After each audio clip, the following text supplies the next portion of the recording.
next point I want to cover is learning.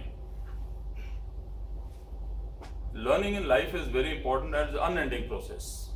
A guy who's probably 90 is also learning something or the other in his time. You're learning when you're a kid, middle-aged man, woman, and even end of your life. So learning process doesn't end. But what is important to understand are that learning is a three-pillar process. The three pillars of learning are tutoring, environmental learning, and third is self-development. As a kid, when you go to school, generally lower classes and even middle classes, you are being tutored actually by the teachers. And even in 10th, 11th, 12th today, now tutoring is on, the teacher is actually telling you what to do.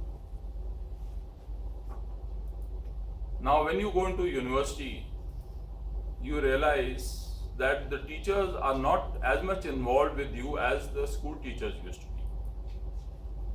So he is facilitating your tutoring, he is facilitating your self-development, and also you have to learn from your peers and from the other, that is environment. Environment is what? Environment is whether it's the library or it's the colleagues of yours or it's the seniors and the others.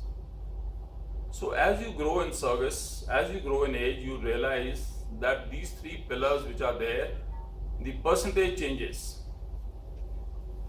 Probably tutoring was 80% in school, it will get reduced to 40% in university, and when you are doing your PG and you are doing your PhD and probably picking up a job, self-development becomes 80%.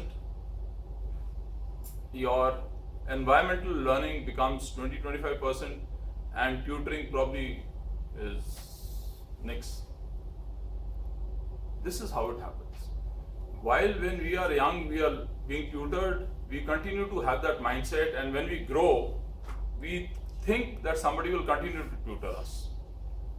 But that change at the age of 22, 23, 25 has to take place, where you need to realize that my learning is by self-development and environmental learning. Environmental learning, when you are picking up a job, is primarily on-the-job training from your colleagues who may have known a particular subject slightly better than you when you work as part of a team. So these three pillars should be well understood, and the change which takes place is actually a gradual change, I would say, or a change which is subconsciously, one may not realize, but that change has to take place. It's better if you realize this consciously that this change is taking place, so I might as well start doing. Now in self-development, what is the actions? The actions are reading yourself, going on the net, reading all about the books, but today that time is actually gone. Earlier, people used to read because there was no social media, there were no mobile phones which had a lot of facilities, there were no computers, so people used to read a lot of books. But that time is gone today. While computer gives you a lot of books, Kindle gives you books, you can read books, but the inclination to read books is gone. If you read at the newspaper today, the articles have those boxes actually. You read the box and you say, oh, I know the whole news, I know what's happening. So you don't want to go into that. But actually, you need to go through that if you want to develop yourself much better.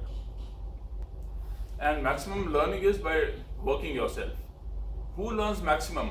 Maximum is learned by a guy who is doing MPhil, a guy who is doing PhD, because he's got only a guide. That guide is only there to just tell him whether his thought process is on the correct direction, correct lines or not. The rest he's doing himself. He's reading books, he's analyzing a particular issue, and he's writing various chapters to see that his thesis gets done.